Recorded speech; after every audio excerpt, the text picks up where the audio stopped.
सबको जय मसीह, praise the Lord. मैं परमेश्वर का धन्यवाद करता हूँ प्रभु का। प्रभु ने आप सबके मध्य में मुझे आने का मौका दिया। आइए हम आज की शाम प्रार्थना करें और प्रार्थना के साथ शुरुआत करें। प्यारे परमेश्वर, हम आपकी उपस्थिति में आते हैं प्रभु यीशु मसीह के जलाली और पवित्र नाम से। आज के सुंदर समय के लिए प्रभु आपको धन्य धन्य और धन्य कहते हैं। जीवित परमेश्वर, ये सुंदर अवसर आपने दिया कि आपके उपस्थिति में आए और प्रभु आपके वचन से आपके लोगों से बात करें परमेश्वर प्रभु। और खुदावन, मैं आपसे नम्र होकर बड़ी विनती करता हूँ प्रभु, आपकी अपने लोगों से बातचीत करें, अपने लोगों को बरकत से भरें, अपने लोगों को शांति, चंगाई और तसल्ली से भरें परमेश्वर। जीवित परमेश्वर, हम धन्यवाद देते हैं हमारे भाई पासवान अनुपम जी का, उनकी पत्नी का, उनके बच्चों का प्रभु, जो इस सेवकाई को चलाते हैं। आपका बहुतायत से अनुग्रह उनके ऊपर उतरे, आपका आनंद सदा उनके जीवन में बना रहे, आपकी शांति लगातार उनको घेरे रहे और ये मिनिस्ट्री बहुतों के लिए आशीष का कारण बने, ये पेज बहुतों के लिए बरकत का कारण बने। और जितने मेरे भाई बहन इस पेज पे आके प्रचार करते हैं प्रभु, आप उन सभी के घरों में शांति और स्वर्ग की उत्तम बरकतें दीजिए। और जितने व्यूअर्स हमारे देखते हैं, उनके जीवन में बड़ी बड़ी गवाहियाँ हों, बड़ी बड़ी बरकत हो और प्रभु मसीह लोग इस पेज के द्वारा प्रभु और दृढ़ हो जाएं और प्रभु तेरे राज्य के लिए परमेश्वर प्रभु तैयार हो जाएं। धन्यवाद प्रभु, आपने हमारी इस विनती को सुना है। मैं विश्वास करता हूं आप कुछ सुंदर और बेहतर और अच्छा करने जा रहे हैं प्रभु यीशु के नाम से, आमीन। तो आप सभी का बहुत बहुत स्वागत है आज शाम।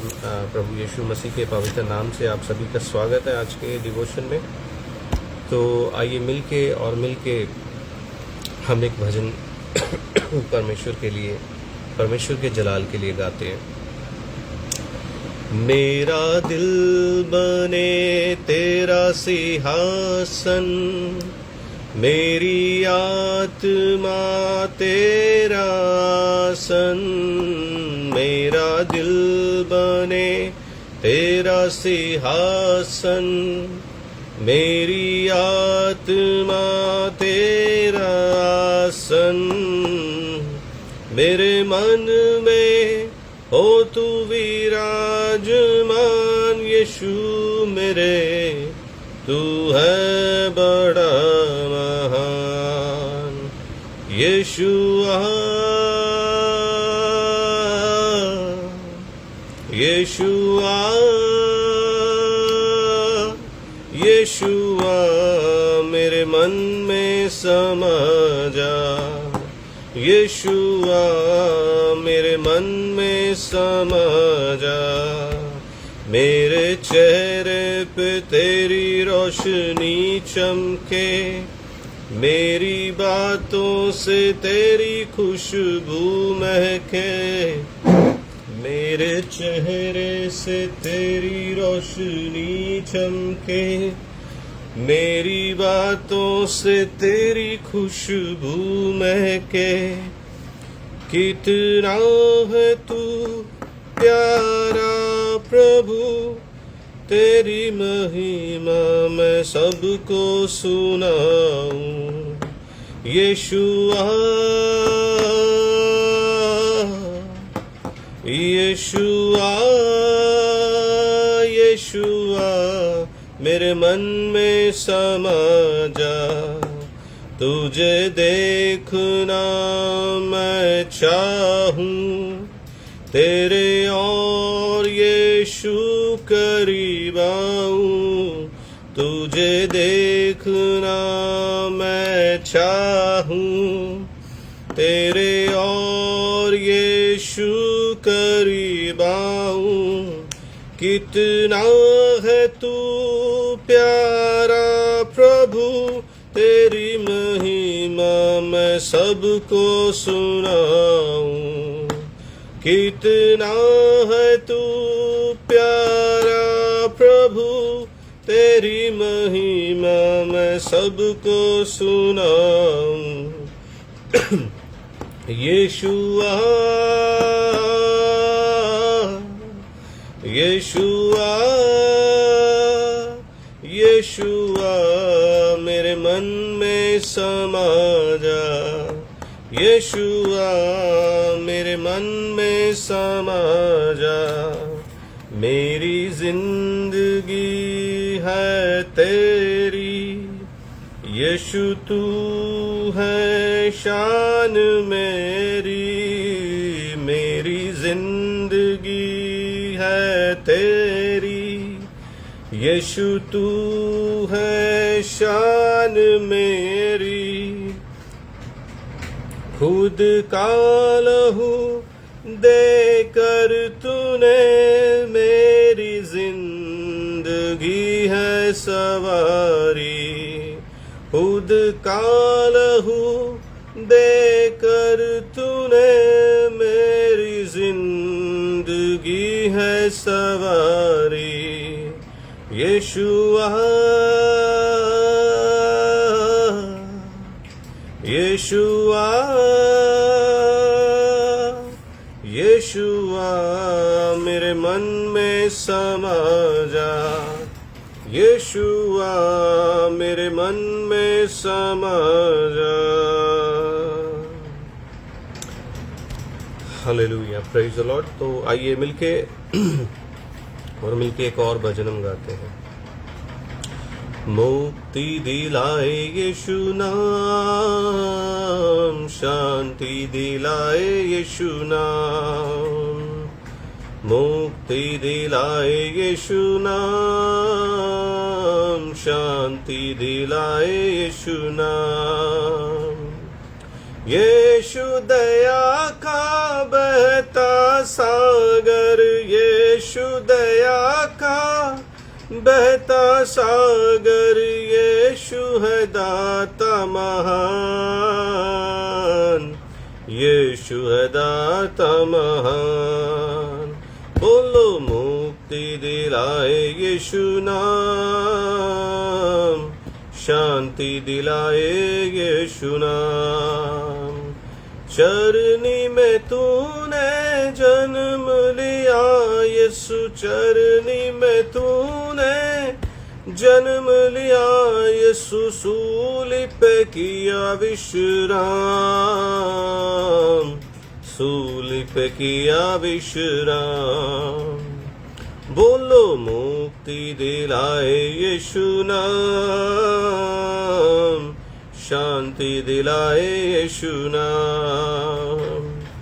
हम सब के पापों को मिटाने, हम सब के पापों को मिटाने यीशु हुआ बलिदान,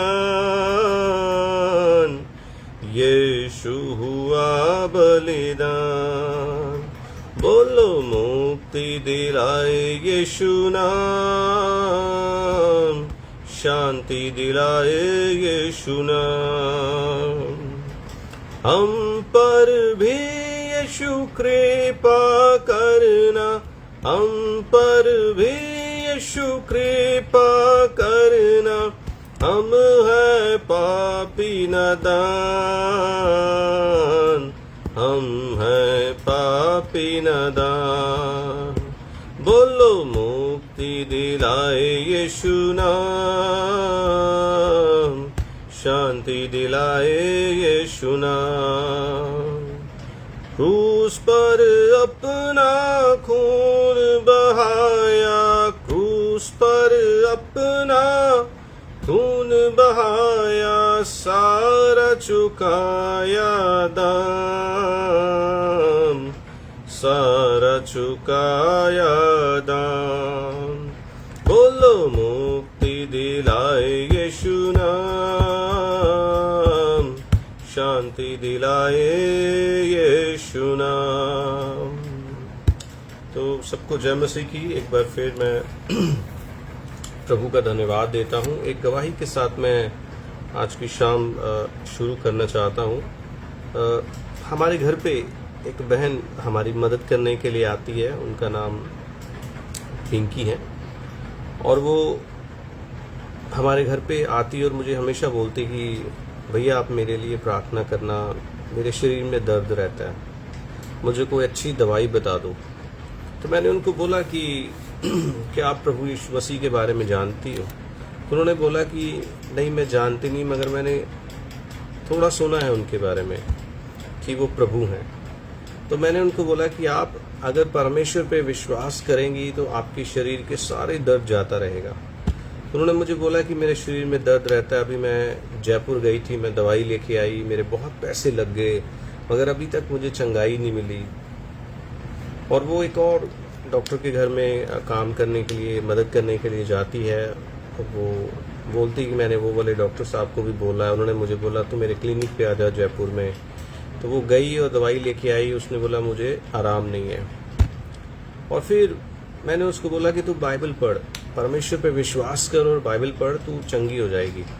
उसने मुझे बोला भैया मैं तो अनपढ़ हूँ, ना मैं पढ़ सकूँ और ना मैं लिख सकूँ। मैंने कहा कोई बात नहीं, इसका भी सलूशन है मेरे पास।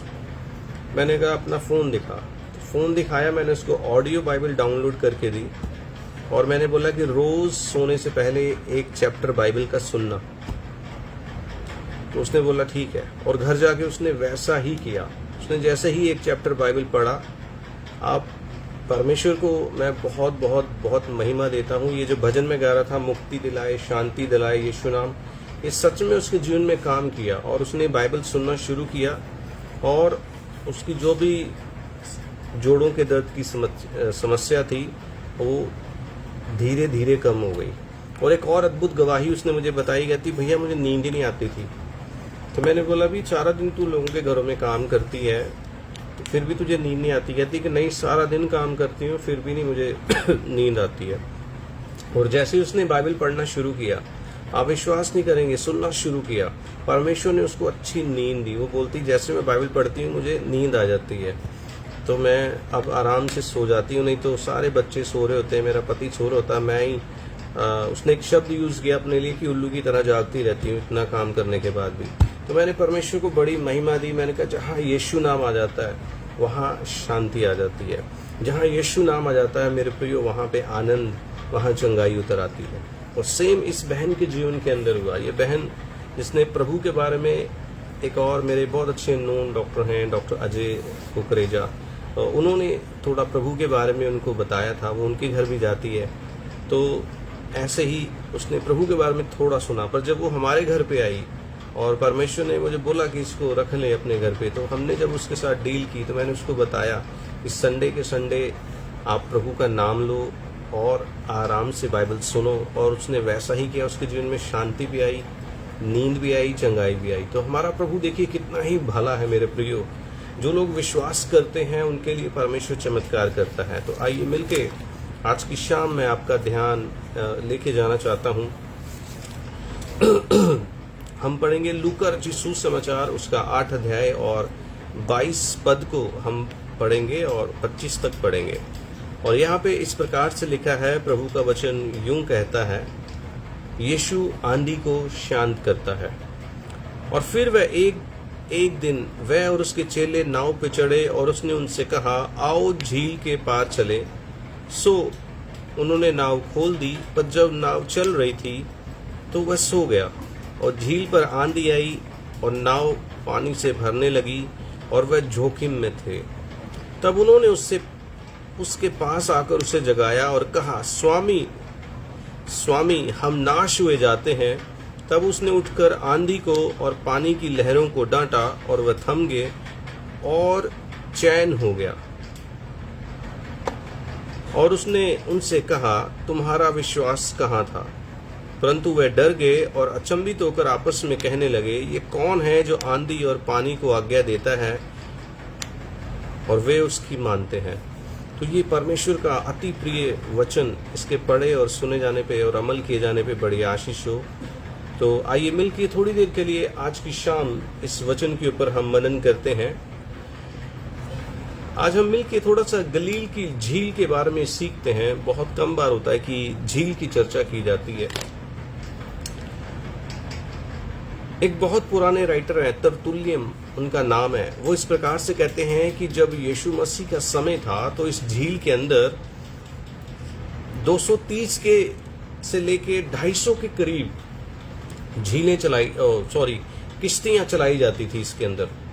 और ये जो झील है बहुत ही लंबी है, बहुत ही गहरी है और बहुत ही बड़ी है। और सबसे खास बात, ये ताजे पानी की झील है ना। ये सबसे खास बात है कि ये ताजे पानी की झील है। और गलील का शब्द का अर्थ होता है व्हील, यानी कि एक चक्का, एक चलने वाली प्रक्रिया। सो फार झील भी लगातार चलती रहती है। पानी की हवा जब उसके ऊपर चलती है तो लहरें उसके ऊपर चलती रहती हैं। तो ये जो झील है ये 4 देशों से घिरी हुई है आज के समय में। पुराने समय में नहीं, पुराने समय के अंदर ये एक ही देश को बिलोंग करती थी, मगर अब ये 4 अलग अलग देशों को टच करती है। और ये अभी प्रेजेंट जॉर्डन के अंदर है, जॉर्डन देश के अंदर है अभी। और बाइबल की जानकारी ये बताते हैं कि ये जो झील है ये 13 किलोमीटर चौड़ी है और इसकी जो लंबाई है, वो है 53 किलोमीटर, यानी कि 53 किलोमीटर इसकी लंबाई है। और आपको मैं बताना चाहता हूं ये 166 किलोमीटर को कवर करती है ये जो झील है। और मैं थोड़ा सा और आपको बताना चाहता हूं कि ये जो झील है ये 141 फीट गहरी है। 141 फीट गहरी है। अभी बीते दिनों में एक डॉक्यूमेंट्री देख रहा था, पैसिफिक ओशन जो दुनिया का सबसे गहरा ओशन है, और उसने पृथ्वी का 70% जो 30% जो एरिया है उसने घेरा हुआ है। और वो इतना गहरा है, इतना बड़ा है पैसिफिक ओशन कि उसके अंदर 4 चंद्रमा भी आ सकते हैं। तो ये झील जो है, और वो जो पैसिफिक ओशन है, मैं उसके बारे में सिर्फ एक बात और आपको बताना चाहता हूँ। वो इतना गहरा है, जो अमेरिका और एशिया के बीच है उसे पैसिफिक ओशन बोलते हैं। और वो इतना गहरा है कि उसके अंदर एक माउंट एवरेस्ट, एक बुर्ज खलीफा और एक एफिल टावर भी अगर आप डाल देंगे तब भी उसकी जो गहराई है वो कम नहीं होगी, इतना ज्यादा गहरा है वो। तो ये जो झील है ये 144 फीट गहरी है। और मैं आपको बताना चाहता हूं कि ये जो झील है, जब इसके अंदर बड़ी बड़ी लहरें आती हैं तो लहरें तकरीबन 20 फीट ऊंची लहरें आती हैं, यानी कि 2 मंजिला घर के जितनी बड़ी लहरें इस झील के अंदर आती हैं। और जिस झील की गहराई इतनी ज्यादा हो, 144 फीट ये गहरी है, तो उसके अंदर जब लहरें उठती होती हैं तो कितना ही भयानक समय होगा। और यहाँ पे क्या लिखा है, तब यीशु ने कहा कि आओ हम झील के पार चलें। और उसके चेलों ने बोट को खोल दिया और वो जैसे ही जाने लगे और यीशु मसीह सो गए। अब बहुत सारे लोग प्रश्न करते हैं यीशु मसीह क्यों सोए। तो अगर आप इसका 8 अध्याय पढ़ेंगे, हम 8 अध्याय को ही पढ़ रहे हैं, तो यहाँ पे लिखा है, इसके बाद वह नगर, इसकी पहली आयत को अगर आप पढ़ेंगे, इसके बाद वह नगर नगर और गांव गांव प्रचार करता हुआ और परमेश्वर के राज्य का सुसमाचार सुनाते हुआ फिरने लगा। और जब प्रभु यीशु मसीह जब जा रहे हैं, वो पूरे गांव गांव शहर शहर जाके सारा दिन थक गए हैं, और उसके बाद उनको आराम करने का जब झील के अंदर मौका मिला, तब वो बहुत शारीरिक रूप से यीशु मसीह थके हुए थे और वो सो गए। और फिर उसके बाद में मेरे प्रियो, मैं आपको बताना चाहूंगा, उसी समय ये जो है लहरें जो है उठने लगती हैं। अगर आप इसकी 26 को पढ़ेंगे तो आपको पता चलेगा यीशु मसीह उस नगर के अंदर जाने वाले हैं जो झील के उस पार है, और वहां पे 5000 से ज्यादा दुष्ट आत्माओं से ग्रसित एक व्यक्ति है। और उससे पहले का ये इंसिडेंट है कि यीशु मसीह के जो चेले हैं वो डरने लग गए हैं और वो कहने लगे हैं, स्वामी हम नाश हो रहे, हमारी मदद करो। तो प्रभु उठते हैं और प्रभु आंधी और लहरों को बोलते हैं थम जा, और वहां पे बड़ा ही चैन हो जाता है। फिर वो डर जाते हैं और कहते हैं ये कौन है कि आंधी और तूफान भी इसकी बात को मानते हैं। तो मेरे प्रियो, आज की शाम में आपका ध्यान लेके जाना चाहता हूं एक फ्रेज के ऊपर जो बीते दिनों में मैंने बनाया खुद। ये फ्रेज कहता है, शैतान का काम है आपके जीवन के अंदर तूफानों को लेके आना, यीशु का काम है आपके जीवन के तूफानों को शांत करना। मैं एक बार फिर अपनी बात को दोहराना चाहता हूं, शैतान का काम है आपके जीवन के अंदर अलग अलग तूफानों को लेके आना, और यीशु का काम है आपके जीवन के तूफानों को शांत करना। चेलों के जीवन के अंदर भी इस समय एक बहुत बड़ा तूफान है। एक तरफ लहरें बहुत बड़ी बड़ी हैं, लहरों के आने के कारण नाव के अंदर पानी भर रहा है, और चेले जो है चप्पू चला चला के और पानी निकाल के थक गए, हार गए और फिर कहने लगे, हे प्रभु, हे स्वामी, हमें बचा। मेरे प्रियो, यहाँ पे 3-4 बातें हैं जो हम मिलके सीखेंगे। पहली और जो खास बात है वो ये है कि प्रभु कई बार चाहता है कि हम अपने जीवन के बड़े बड़े तूफानों का सामना विश्वास के अंगीकार से करें। जब आपकी और मेरे जीवन के अंदर बड़ी बड़ी मुश्किलें आती हैं, परेशानियां आती हैं, तब उस समय हम अपने अंगीकार को थामे रहें कि हम सेनाओं के यहोवा के बच्चे हैं, हम परमेश्वर के बच्चे हैं। हाँ, मसीहा के जो दीवाने हैं वो कहते हैं पहाड़ों को उखड़ो। परमेश्वर चाहता है कि आप और मैं बड़े बड़े तूफानों का सामना खुद करना सीखें। देखिए, जब तक आप एक कंफर्ट जोन में हैं, जब तक आप एक ऐसे वातावरण में हैं, ऐसे माहौल में हैं जहां सब कुछ ठीक है, तो आप किसी बड़ी गवाही को नहीं अपने जीवन में ले सकते। जब आप मुश्किलों से गुजरते हैं, जब आप परेशानियों से गुजरते हैं, तो आपका विश्वास मजबूत होता है। मेरे प्रियो, किसी ने इस प्रकार से बोला कि मसीह जीवन कांटों की सेज नहीं है। मेरे प्रियो, आप और मैं याद रखें, जब आप और मैं मुश्किलों का, परेशानियों का जो हमारे जीवन में डेली आती हैं, सामना करते हैं, तो हमारा विश्वास बढ़ता है। मेरे प्रियो, प्रभु के ऊपर हमारा विश्वास बढ़ता है। जिस व्यक्ति के जीवन में कोई परेशानी नहीं है, कोई टेंशन नहीं है, कोई कुछ परेशानी नहीं है, तो उसके लिए सब कुछ ईजी है। वो ऐसा हर बार कह सकता है, ठीक है, सब ठीक चल रहा है। मगर मेरे प्रियो, जब आपके जीवन के अंदर अलग अलग तूफान आते हैं, परेशानियां आती हैं, तब उस समय आपके विश्वास की परख होती है कि आप मजबूत बन चुके हैं कि नहीं। बहुत सारे लोग कहते हैं, परमेश्वर को हमारे ऊपर ही मुसीबत क्यों है, हमारे ही घर के अंदर परेशानी क्यों आती है। मेरे प्रियो, मैं आपको कहना चाहता हूँ, परमेश्वर आपको मजबूत बना रहे हैं, परमेश्वर आपके विश्वास को बढ़ा रहे हैं, परमेश्वर आपको ऊंचाइयों पे लेके जाना चाहते हैं। इसलिए मेरे प्रियो, पिछली बार जब मैंने बोला था, पहाड़ पे चढ़ना आसान नहीं है। जितना ज्यादा आप पहाड़ पे चढ़ते जाते हैं, आपका वजन आप कम करते जाते हैं और आप ऊंचाई पे पहुंचते जाते हैं। वही बात मैं आज फिर आपको दोहराना चाहता हूँ, कहना चाहता हूँ, अगर जिंदगी के अंदर कोई भी परेशानी नहीं आ रही, मुसीबत नहीं आई आपके जीवन में, तो आपके विश्वास की परख में आप कच्चे निकल सकते हैं। मेरे प्रियो, दूसरी बात, यहाँ पे प्रभु उनको सिखाते हैं कि चेलों ने सारा कुछ कर लिया, मगर उन्होंने 1 मिनट भी बैठ के प्रार्थना न की। चेलों ने क्या किया? सारा कुछ कर लिया, इधर भागे उधर भागे, पानी निकाला, चप्पू चलाया, बोट का रुख मोड़ने की कोशिश की होगी उन्होंने, मगर उन्होंने एक बार भी प्रार्थना न की। बहुत सारे लोग हैं जो मुसीबत जब देखते हैं तो रन करना शुरू कर देते हैं, घुटनों पे आना शुरू नहीं करते हैं, वो इधर उधर भागना शुरू करते हैं। कभी किसी अच्छे मित्र से सलाह लेने जाएंगे, किसी प्रधान से मिलने जाएंगे, कभी किसी मंत्री के पास जाएंगे, मगर वो परमेश्वर के पास नहीं आएंगे। मेरे प्रियो, आज की शाम में आपको कहना चाहता हूँ, अगर आप किसी चैलेंज को फेस करते हैं अपने जीवन के अंदर, आपकी आशीष उतनी ही आपसे दूर है जितने आपके घुटने जमीन से। इसलिए लगातार आप प्रार्थना में बने रहें। जो चैलेंज आपके जीवन में आते हैं, ऐसा तो नहीं है कि लाइफ में कोई चैलेंज ही नहीं आएगा। चैलेंज सबके जीवन में आते हैं, किसी के बड़े आते हैं, किसी के छोटे आते हैं, मगर हर व्यक्ति जीवन के अंदर चैलेंज को फेस करता ही करता है। अगर आपके जीवन के अंदर चैलेंज नहीं है, अगर आपके जीवन के अंदर कोई चैलेंज नहीं आ रहा है, तो मेरे प्रियो, आप आत्मिक रीति से सोए हुए हैं। जब चैलेंज आता है तो इधर उधर मत भागिए, जब चैलेंज आता है तो इधर उधर मत जाइए। सिर्फ और सिर्फ एक ही काम कीजिए, घुटनों पे आइए और परमेश्वर को बोलिए, परमेश्वर, मैं इस मुसीबत से निकलना चाहता हूँ। प्रभु, इस रास्ते पे मैं नहीं जाना चाहता हूँ, फिर भी मुझे धकेला जा रहा है, आप मेरे लिए एक अलग रास्ता तैयार कर दीजिए। मुझे याद है, एक गवाही मैं आपके साथ इस समय बांटना चाहता हूँ, एक बहुत अच्छी गवाही मैं आपके सामने रखना चाहता हूँ।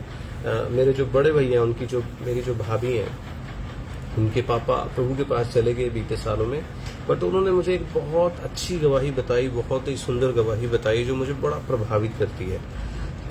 वो कहते, कई बार मैं जब बीमार हो जाता, वो हिमाचल के अंदर गवर्नमेंट जॉब करते थे,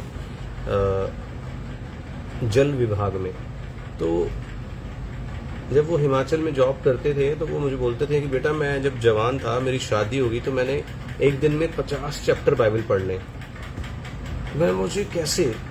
वो कहते कि मैं अपनी ड्यूटी करता, हमारी ड्यूटी देखिए ट्यूबवेल पे ही रहना है, पानी चलाना बंद करना, पानी चलाना बंद करना है, आगे जाके देख के आना पानी की सप्लाई ठीक है कि नहीं। कहते इतना ही काम था, और मैं बैठ जाता और अपनी बाइबल खोल लेता और मैं लगातार पढ़ता जाता।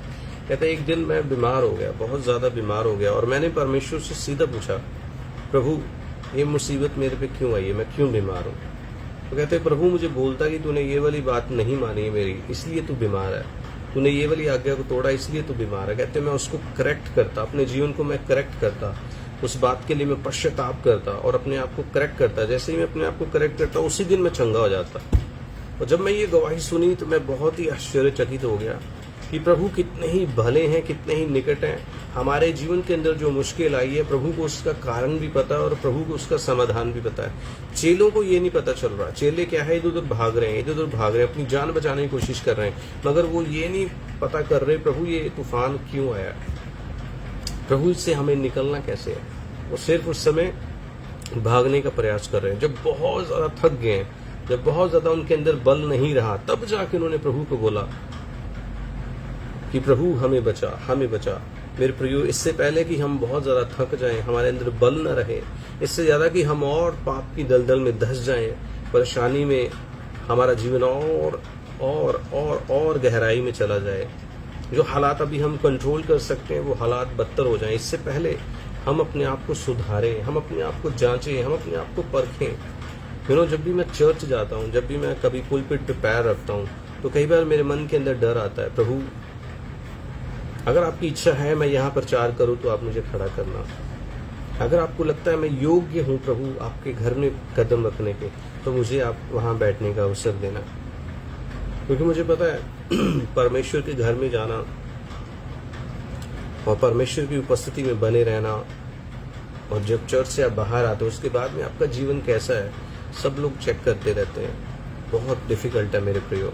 इसलिए आप और मैं कोशिश करें, जब भी कोई मुसीबत परेशानी से आप और मैं गुजरें, हम अपने घुटनों को तैयार रखें रात में नाइट प्रेयर करने के लिए। हम अपने घुटने मजबूत करें प्रार्थना करने के लिए। आज कलीसिया के अंदर अगर किसी चीज की कमी मैं देखता हूँ तो वो प्रार्थना योद्धाओं की कमी देखता हूँ, ऐसे लोगों की कमी देखता हूँ जो प्रार्थनाओं के द्वारा बहुत कुछ बदल सकते हैं। आज कलीसिया के अंदर अगर किसी चीज की कमी है तो वो प्रार्थना करने वाले लोगों की कमी है, इकट्ठा होने वाले लोगों की कमी नहीं है। गेट टुगेदर हो जाना बहुत बड़ी बात नहीं है, मगर चर्च में आना और अपने समय पे प्रार्थना करना ये बहुत ज़रूरी है। एक और उदाहरण मैं आपको देना चाहता हूँ। मैं एक बहुत ही परमेश्वर के महान अभिषेक दास हैं पास्टर प्रबोध के सिंह जी, मैंने उनके जीवन से बहुत आशीष पाई। मैंने एक चीज़ उनके चर्च में मैं बाइबल टीचिंग देने जाया करता था आज से कुछ 6-7 साल पहले, और वो बहुत प्रार्थना करने वाले व्यक्ति हैं। और मैं जब भी उनके चर्च जाता तो एवरी वेडनेसडे मैं खुद 1 घंटा पहले बैठ के वहाँ प्रार्थना करता, और फिर मैं अपने जो भी टीचिंग्स मुझे सुनानी थी या बतानी थी मैं वो किया करता वहाँ पे। मगर मैंने एक चीज़ नोटिस की कि उनके चर्च में जितने भी लोग प्रार्थना करने के लिए आते, बहनों का अलग टाइम होता और भाइयों का अलग टाइम होता। और कई लोगों को मैंने देखा 4-4 किलोमीटर चल के आते, साधन नहीं भी होता तब भी आते, पैसे नहीं भी होते ऑटो में आने के तब भी आते, साइकिल नहीं है तब भी आते, मगर वो प्रार्थना करने जरूर आते। और भाइयों का टाइम रात का रहता, शाम का रहता, और बहनों का टाइम सुबह का रहता। वो कहते कि मैं नहीं चाहता, पास्टर जी मुझे अक्सर बोलते कि बहनों की जो पारिवारिक लाइफ है वो खराब हो, वो अपने घर का काम करके आती हैं, सब अपने घर की जितनी जिम्मेदारी है निभा के आती हैं, और उसके बाद में आके यहाँ पे 1 घंटा प्रार्थना करती हैं, 2 घंटे प्रार्थना करती हैं। सब बहनों ने अपना अपना समय लगाया हुआ वहाँ पे। तो मैंने ये चीज़ से बहुत आशीष पाई वहाँ से, उस चर्च के अंदर। मेरे प्रिय चेले सब कुछ कर रहे हैं, पानी निकाल रहे हैं, नाव को मोड़ रहे हैं, फिर जाके प्रभु को बोल रहे हैं। और प्रभु का रिप्लाई क्या है, तुम्हारा विश्वास कहाँ है। आखिरी बात है कि हमारे डर से ज्यादा हमारे विश्वास हमारे अंदर होना चाहिए। डर जो है ना आदमी को बहुत कमजोर कर देता है, सोच को कमजोर कर देता है, हम उससे आगे कभी सोच नहीं पाते। प्रभु यही चाहता था चेलों को कि वो अपने डर के ऊपर जीत पाए।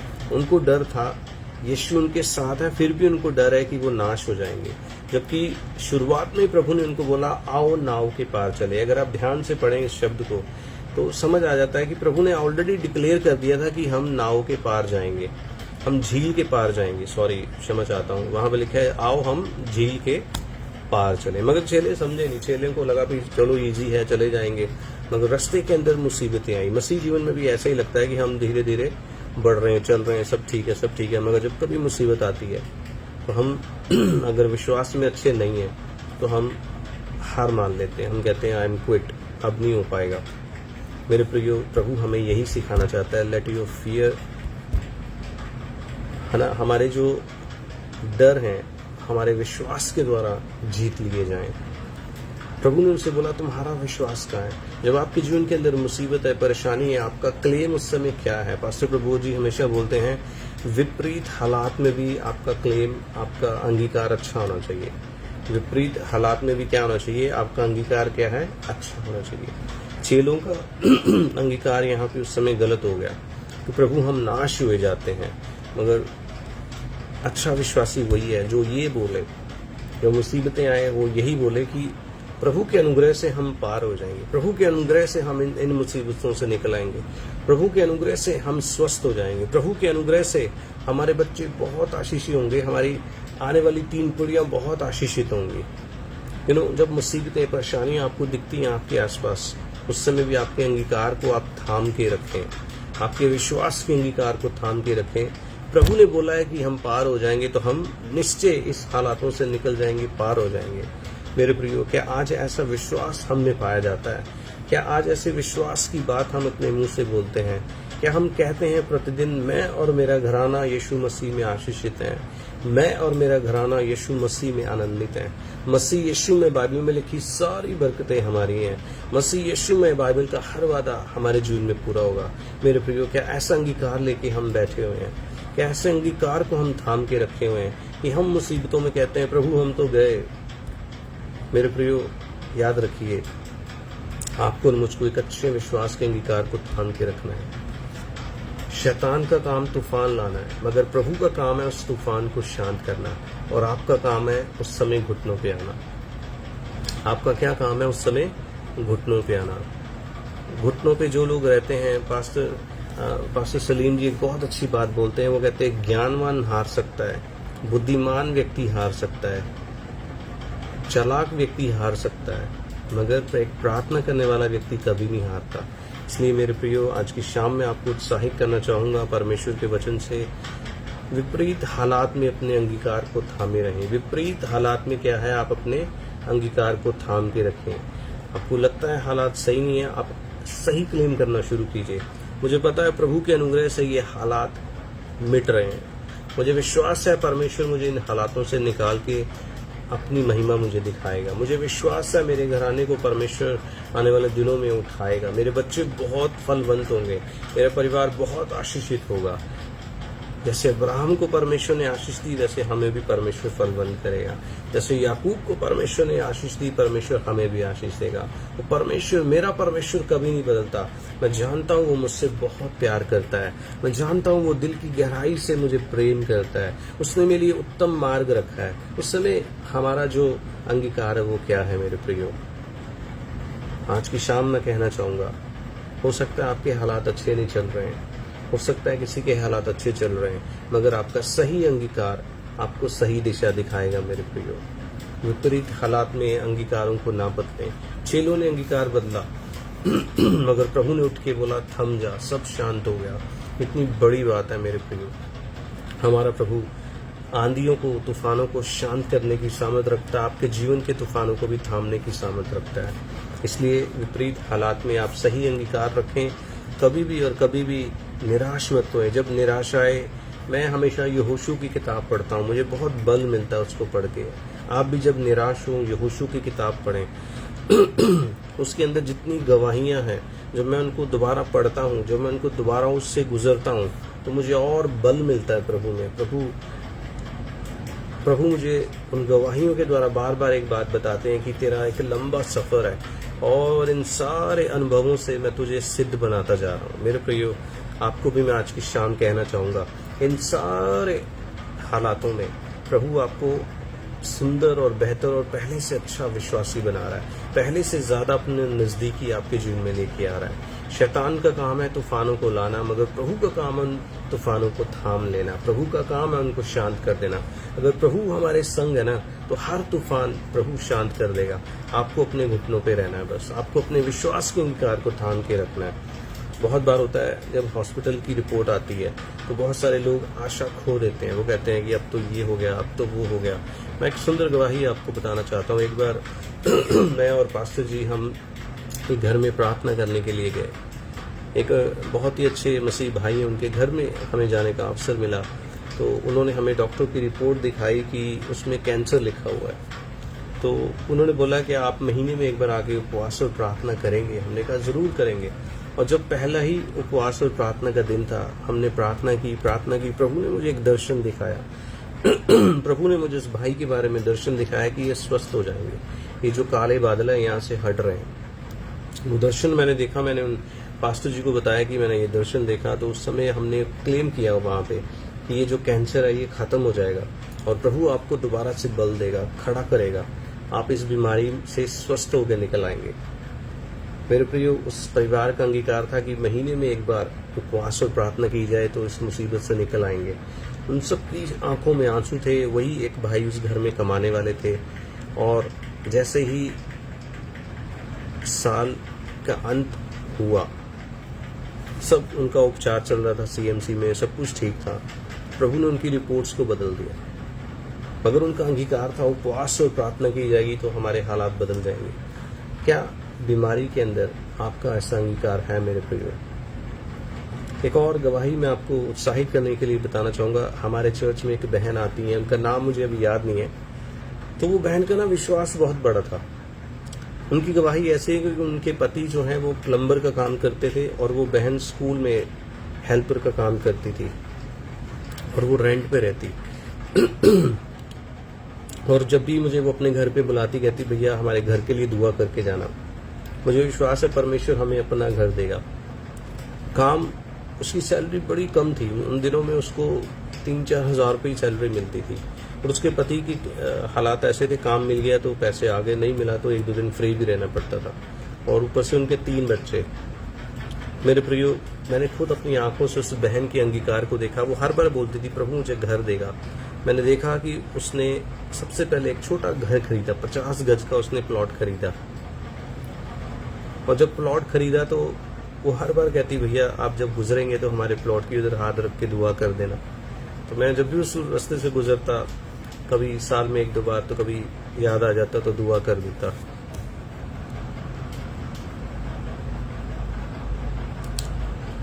मेरे प्रियो, मैं आपको बताना चाहूंगा, कुछ सालों के बाद मैं उस घर में प्रार्थना करने के लिए गया और मैंने उनके परिवार के अंदर देखा कि परमेश्वर ने उनको छोटा घर दिया, बहुत सुंदर घर दिया। और फिर मैंने देखा कि उस बहन के विश्वास को देखा कि बहुत मजबूती से वो एक बात थामी थी, प्रभु मुझे अपना घर देगा, प्रभु मुझे अपना घर देगा। और परमेश्वर ने दिया। और फिर परमेश्वर ने वहीं नहीं रुका, परमेश्वर वहां नहीं रुका, परमेश्वर ने और उनको फलवंत किया। उनका बेटा कुछ सालों के बाद में जाकर बोलता पास्टर जी कोई और प्लॉट है तो बताना, मैं लेना चाहता हूँ।